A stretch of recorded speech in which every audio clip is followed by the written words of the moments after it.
En este video, les hablaré del herpes zóster, también llamado zona o culebrilla, pero no solo como una erupción dolorosa en la piel. Quiero hablarte de lo que podría representar cuando lo miramos desde la biodescodificación. Porque en la mirada de Flesch, el herpes zóster no aparece como un simple problema cutáneo. Aparece como la expresión de un conflicto muy preciso, muy humano y muy doloroso. Un conflicto de separación. Y no solo eso. A veces esa separación viene además acompañada de otra vivencia muy fuerte. Sentirse sucio, invadido o afectado por un contacto que no se quería. Y aquí ya aparece una frase que abre todo. Estaba en contacto con, y quiero cortar la información antes de que llegue al cerebro. Hubiera querido no estar en contacto con. Solo esa frase ya nos muestra algo profundo. El cuerpo estaría intentando interrumpir un contacto vivido como insoportable. Un contacto que hiere, que deja marca, que uno hubiera querido evitar o cortar. Médicamente, el herpes zóster se presenta como una erupción dolorosa, generalmente localizada, que suele seguir un trayecto nervioso y puede acompañarse de ardor, escozor, ampollas, sensibilidad y dolor. Pero aquí lo que más importa no es repetir la definición médica, sino entender qué tejido y qué lógica están implicados, en este caso, bajo la visión de Flesch. Él sitúa el herpes zóster dentro del mundo de la piel, y más precisamente dentro de una problemática donde la separación y el contacto ocupan el centro. No estamos ante una piel que reacciona al azar. Estamos ante una piel que parece decir, esto me tocó y yo no quería ser tocado así. O esto se separó de mí y yo no lo tolero. La formulación de Flesch es muy clara. El herpes zóster es un conflicto de separación, solo o además unido a un conflicto de sentirse sucio. Esa combinación es muy importante, porque ya nos dice que no basta con pensar en pérdida o distancia afectiva. A veces también hay algo de contaminación simbólica, de mancha, de vergüenza, de sensación de haber estado en un contacto no limpio, no querido o no aceptado. Dicho de una forma más simple, sería algo así. No solo me separé o me separaron. También puede ser que el contacto mismo haya sido vivido como desagradable, impuesto, humillante o sucio. Y entonces el cuerpo reacciona en la piel, que es justamente el lugar del contacto, de la frontera y del encuentro con el otro. Esto vuelve mucho más fina la lectura del herpes zóster, porque ya no estamos hablando solo de una persona que perdió a alguien, o de una simple separación afectiva. También podemos estar frente a alguien que vivió un contacto no deseado, una proximidad impuesta, una situación que ensució su vivencia del vínculo, o una escena que dejó una marca muy fuerte en la piel simbólica de la persona. Aquí Flesch da otra clave decisiva. Dice que, si se añade una noción de contacto no deseado o impuesto, aparecen los dolores. Esto me parece muy importante, porque explica por qué el herpes zóster no es solamente una manifestación visible, sino muchas veces un proceso intensamente doloroso. Es decir, el dolor no sería casual. El dolor podría corresponder a esa dimensión de haber estado en contacto con algo o con alguien con quien la persona, en el fondo, hubiera querido no estar. Como si el cuerpo dijera, eso me tocó y yo hubiera querido evitarlo. Y entonces el síntoma no solo separa, también duele. Esto puede abarcar muchos matices. Puede ser un contacto físico, puede ser un contacto afectivo, puede ser una convivencia, puede ser una cercanía obligada. Puede ser una relación que se vivió como invasiva. Puede ser incluso una situación donde uno sintió que no tenía opción real y que debía aguantar una proximidad que internamente rechazaba. Para mí, una de las frases más profundas de Flesch sobre esta patología es esta: quiero cortar la información antes de que llegue al cerebro.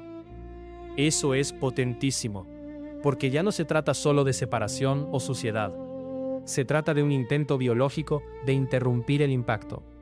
Como si el organismo dijera, esto que me toca, esto que me llega, esto que siento en contacto con el otro o con la situación, no quiero seguir registrándolo.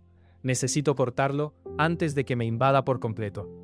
Y aquí el herpes zóster se vuelve todavía más comprensible. no sería solo una lesión de piel, sería una barrera, una interrupción, una especie de corte biológico frente a una información relacional o de contacto que se volvió demasiado intensa, demasiado dolorosa o demasiado insoportable. Flesch añade además varias pistas de exploración muy interesantes. Habla de un posible conflicto de identidad, resumido en algo como ¿quién soy? Un herposo. También menciona pérdida de puntos de referencia, interpretación errónea de una crítica positiva, y un conflicto relacionado con una orden que estamos obligados a obedecer. No queremos, pero lo hacemos igualmente. Esto abre mucho el panorama, porque ya no estamos solo en el terreno de «me separaron» o «algo me ensució». También puede haber una situación donde la persona se sintió confundida en su identidad, donde perdió referencias, donde algo del entorno la dejó descolocada, o donde tuvo que someterse a una orden, a una obediencia, o a una imposición que vivió como contraria a sí misma.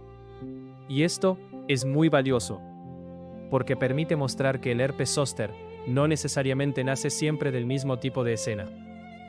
Lo que sí parece constante es el tono de fondo: separación, contacto doloroso, imposición o quiebre del límite personal.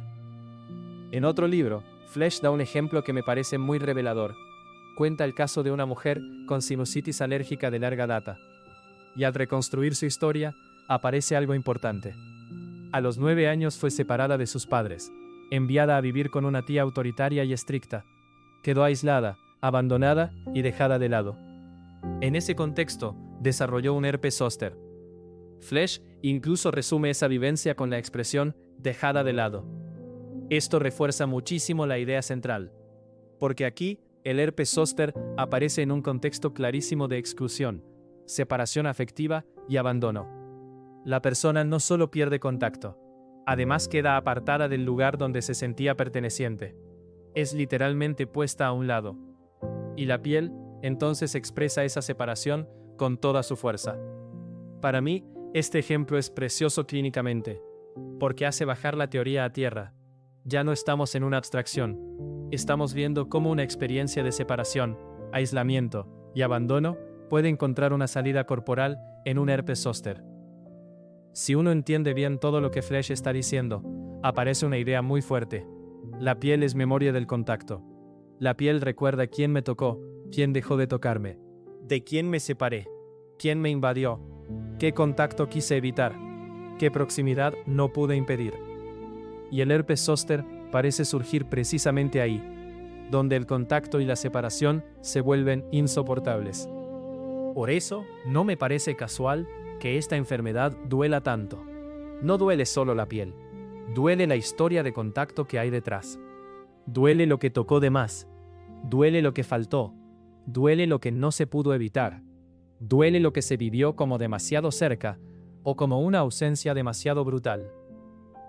Resumiendo toda la mirada de Flesch sobre el herpes zóster, diría esto: el herpes zóster parece ser la respuesta de una piel que quiere romper, cortar o distanciarse de un contacto vivido como doloroso, impuesto, sucio o insoportable. A veces hablará de una separación brutal, a veces de un abandono, a veces de una exclusión, a veces de un contacto que se sintió demasiado invasivo, a veces de una relación o una obediencia que la persona no quería, pero vivió igual. Y a veces de todo eso junto. En ese sentido, el herpes zóster no sería solamente una erupción. Sería un corte, un intento de la piel de decir: hasta aquí. No quiero más este contacto. Esto me ha dejado una marca. Esto me separó o me ensució. En lo personal, me parece que el herpes zóster muchas veces también tiene una tonalidad de contacto vivido con dolor emocional comprimido.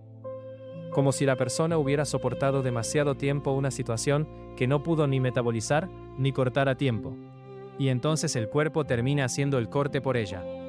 La piel se enciende, arde, duele, se abre, como si estuviera mostrando por fuera una herida relacional que por dentro ya existía.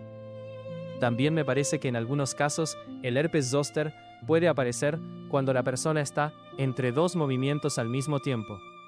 Una parte suya todavía sigue enganchada al vínculo, pero otra parte ya no quiere seguir en contacto. Esa tensión entre seguir conectado y querer cortar puede encajar muy bien con la frase de Flesch sobre cortar la información antes de que llegue más adentro. Entonces, si alguien está viviendo un herpes zóster, quizás valga la pena hacerse algunas preguntas muy profundas. ¿De quién o de qué me sentí separado de una manera dolorosa? ¿Qué contacto viví como impuesto o no deseado? ¿Qué me dejó sintiéndome sucio, marcado o afectado? ¿Dónde sentí que tenía que obedecer algo que no quería? ¿Y qué parte de mí hubiera querido cortar antes ese contacto, esa orden o esa situación? Porque el herpes zóster no es solamente una afección de la piel, es también la historia de una separación, de una invasión o de un contacto que dejó marca. Y a veces, cuando la piel arde y duele, no solo está diciendo tengo una lesión, a veces también está diciendo algo mucho más profundo. Esto me tocó demasiado. No quería este contacto. Quiero cortar esto. Esto me separó, me dejó aparte, me dejó marcado. Si tienes dudas o consultas, escríbelas en los comentarios.